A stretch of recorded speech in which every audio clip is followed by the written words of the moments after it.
What is going on, everybody? Welcome back to Phones and Drones. I wanted to go ahead and give you guys my quick hands-on and review with the Watch Active 2, which is obviously Samsung's follow-up to their hugely successful and popular Watch Active. They've made a couple of unique changes on this as well. You actually have a 44mm casing now, as well as a 42. So for those of you with larger wrists, it doesn't look as silly as the small one does. I have actually been using this as my primary watch over my new Apple Watch for a little while now, and I gotta say, it works really, really well. It's got a new 8-point sensor for heart rate monitoring, and I have seen it to be a lot more accurate than it has been in the past.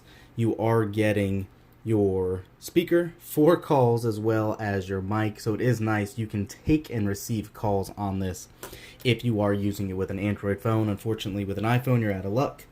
If you guys are familiar at all with the Watch Active app, the Samsung Wear app, you'll be pretty familiar with how you control this as well.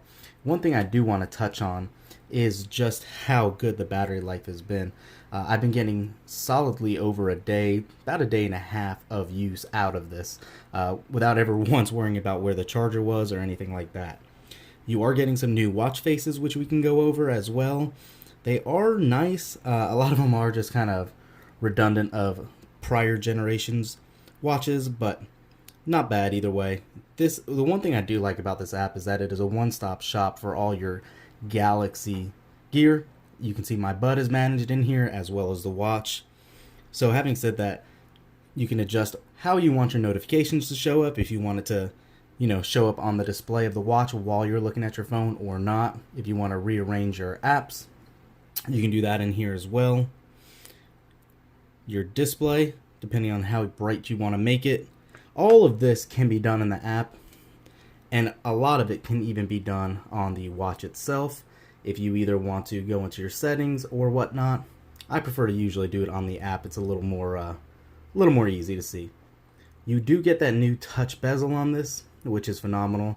It's been a lot better than I thought it was going to be for a software implementation of it, but I like it. You can see just how quick everything loads up for you as well. I've had no issues or hiccups with this device at all. One thing I do want to really stress to you guys is how nice it is to have a speaker on your watch. A lot of the new Wear OS devices don't have that speaker, so you can just talk to the Google Assistant, but this way you can actually give, you can have a whole conversation as you would on your Apple Watch as well. Let's go ahead and show you guys a couple of these watch faces. Most of these are customizable, but you can see that's an old reused face. That's a reused face. Frontier is also a reused face. A lot of these are redundant, like I said. This is one of the newer modes. It's called My Photo, where you can take a picture on your phone and it will match your watch display background to your outfit. I've not personally tried it yet. I have no care to try it yet, but it's there if you want it. This is one of the newer watch faces from my day. There's that My Style we were talking about as well. Breathing watch face. Nothing really too standoutish. This was one of my favorites from the old Active itself as well. Very clean, very easy to see. I've had no issues with it. I do highly, highly recommend it. You do get your swappable 20mm watch bands. As you can see, I've changed this one already to a teal from the black it came with. Aside from this, one thing I do want to show you guys is just how we were saying you can change anything you need in the app itself. I am a huge fan of the sound. The watch actually does sound great.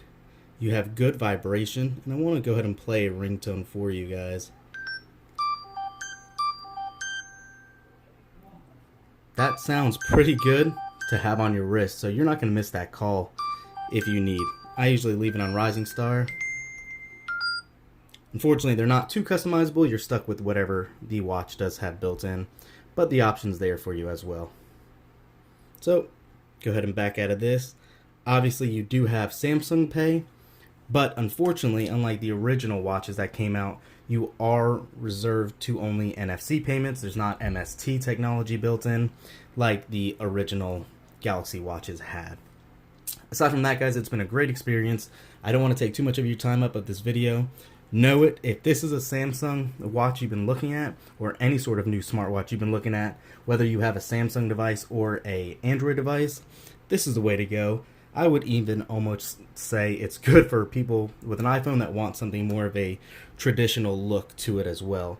It's just so easy to use and so easy to customize. Obviously, you can download any other watch face from the App Store you'd like, but that's really it, guys. Not too much else to this watch. If you're familiar with Samsung's watches in the past, it stays true to the Tizen operating system. And that's really it. Thanks for watching, guys. Make sure you thumbs up this video, subscribe to the channel, and we'll catch you in the next one. Peace.